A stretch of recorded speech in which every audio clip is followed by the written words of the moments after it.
Salam sejahtera, bersua kembali kita di channel Politik Aceh yang paling update lagi subjektif.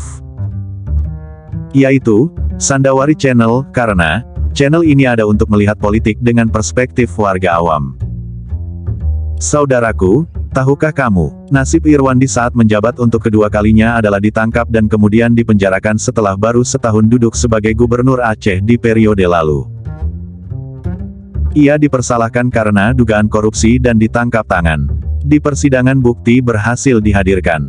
Tapi, banyak kalangan menilai penangkapan itu syarat unsur politik dan pemangkasan tokoh Aceh agar tak terlalu agresif dalam menjalankan apa yang termaktub dalam UU PA.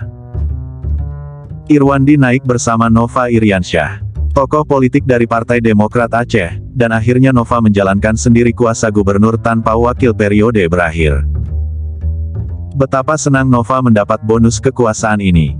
Pendukung Irwandi menangis darah tanpa dapat menikmati bonus kekuasaan.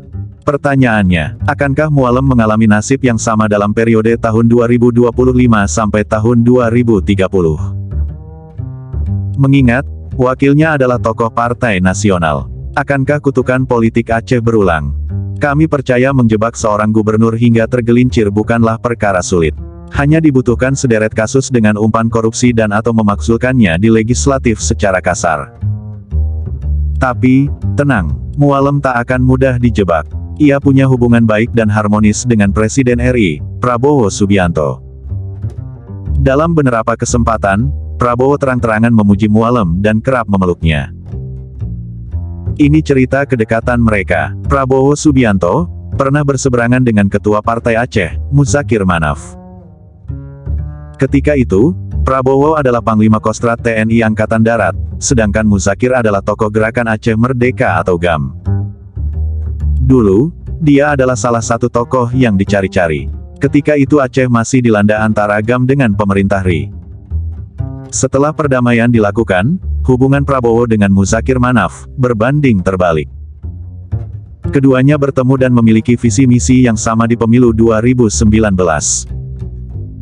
Dan Prabowo menang telak saat itu di Aceh yang dinilai juga atas bantuan Partai Aceh dan masyarakat Aceh. Puncaknya saya bisa bersatu dengan tokoh-tokoh Partai Aceh.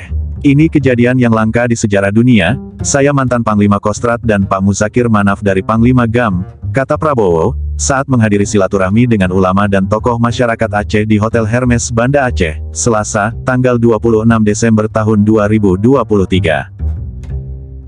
Menurut Prabowo, tidak ada satupun yang bisa memprediksi bersatunya mereka berdua. Di mana kedua tokoh yang dulunya berseberangan kini bersatu.